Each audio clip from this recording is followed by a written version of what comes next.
ذاکر نائک جیسے جہادی نہ جانے قرآن کو اور اسلام کو کس طرح بڑا چڑھا کر پیش کرتے ہیں، ویدوں پر سوال اٹھاتے ہیں، لیکن اسلام کے بارے میں پوچھنے پر وشے کو ہی گول گول گھمانے لگتے ہیں۔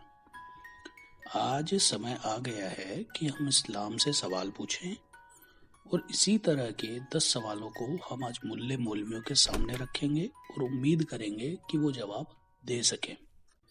پہلا سوال، اسلام میں کس آدھار پر جنم ملتا ہے؟ دیکھیے، اسلام میں پنرجنم کی مانیتا نہیں ہے۔ پھر کس آدھار پر کوئی غریب پیدا ہوتا ہے، کوئی امیر پیدا ہوتا ہے، کوئی ہندو کے گھر، کوئی مسلمان کے گھر، کوئی عیسائی کے گھر، کوئی یہودی کے گھر پر پیدا ہوتا ہے، کوئی سوستھ پیدا ہوتا ہے تو کوئی وکشپت پیدا ہوتا ہے۔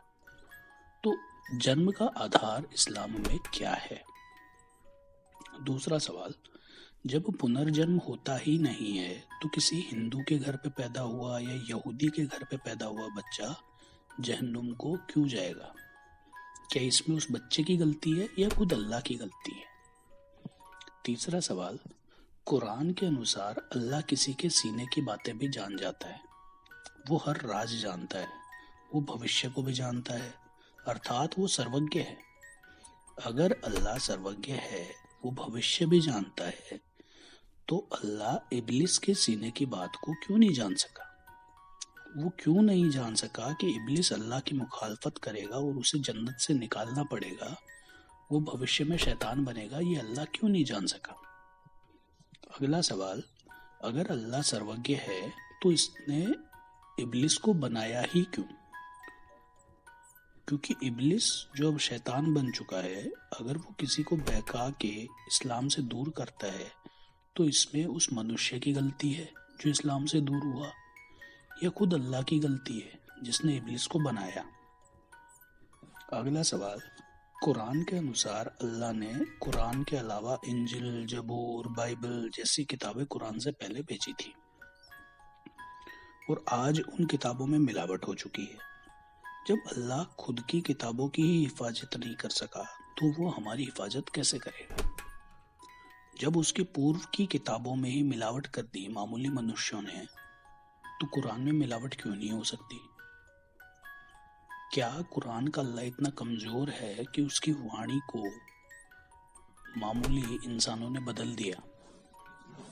اگلا سوال، جو لوگ قرآن کے نازل ہونے سے پہلے مر گئے، انہیں جنت ملے گی یا جہنم ملے گا؟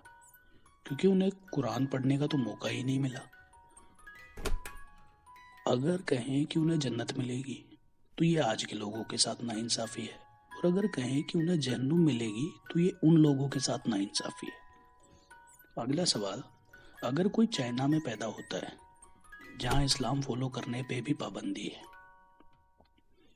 وہاں پر داڑھی نہیں رکھ سکتے، محمد نام نہیں رکھ سکتے، قرآن نہیں پڑھ سکتے، نماز ادا نہیں کر سکتے، تو چائنیز مسلمان جنت کو جائیں گے یا جہنم کو جائیں گے؟ سینٹینل آئی لینڈ جہاں پر قرآن پہنچی ہی نہیں ہوگی، وہاں کے لوگ جنت میں جائیں گے یا جہنم میں جائیں گے؟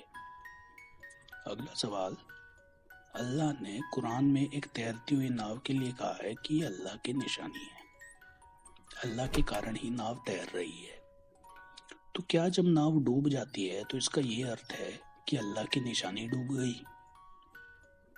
اگلا سوال، قرآن سورہ 2 آیت 6 اور 7 یہ کہتی ہے کہ جو کفر کرتے ہیں، اللہ کے سوا کسی اور کو پوجتے ہیں، انہیں سمجھانے کا کوئی مطلب نہیں ہے۔ ہم نے ان کی آنکھوں پہ، دلوں پہ اور کانوں پہ پٹی باندھ دی ہے، پردہ ڈال دیا ہے۔